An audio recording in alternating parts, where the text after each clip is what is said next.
St. Patrick's Day event 2025 in Forge of Empires!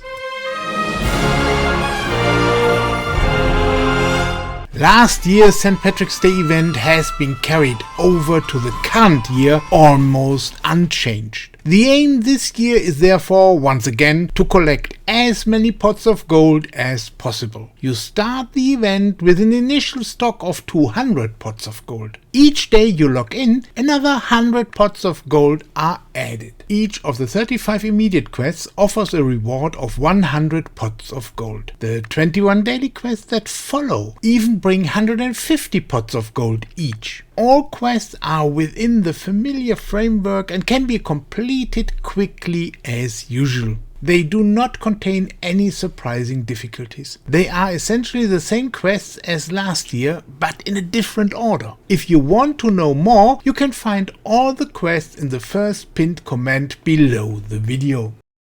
When you reach the first milestone for the 5th quest, you will receive an additional 350 pots of gold. When you reach the 2nd milestone for the 20th quest, you will receive an additional 600 pots of gold. And for the 45th quest, you will receive an additional 1200 pots of gold.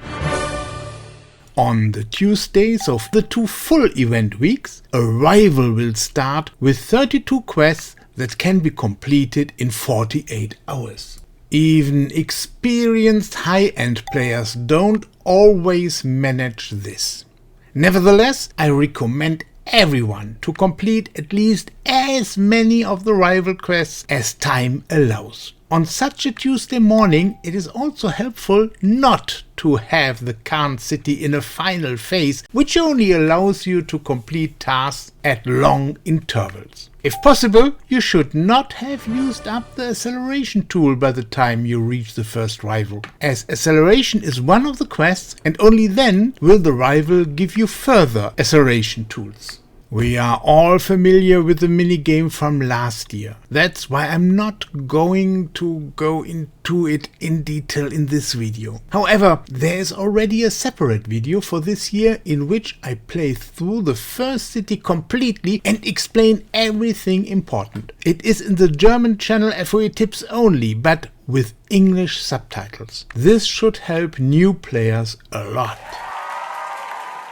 The main prize of this year's St. Patrick's Day event is the Celtic Goldsmith. This 4x5 building can be upgraded to level 9. Then this building provides enormous combat bonuses as well as a lot of happiness. If the building is motivated, there are 3 further advantages. Advantage 1, up to 209 forge points. Advantage 2, 1 of 100 required fragments of a Whispering Field selection kit. Advantage 3, 5 fragments of a silver upgrade kit for the goldsmith. Similar to the main prizes of previous events, the building can be further improved with a silver upgrade kit.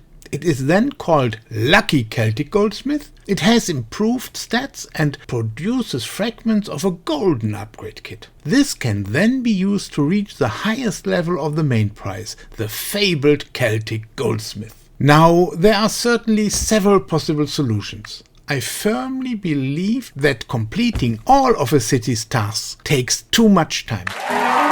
Therefore, it is my recommendation for all those who only have a little time, purposefully skip selected tasks in the minigame in order to successfully complete at least 4 cities and buy a complete set of crates afterwards in each case. Players with lots of time can complete many cities instead of buying the crates, in each case skipping the last time-consuming task. Both ways have their own appeal and advantages. It's up to you. We should all have fun in this event and afterwards with an event building that really sets new standards.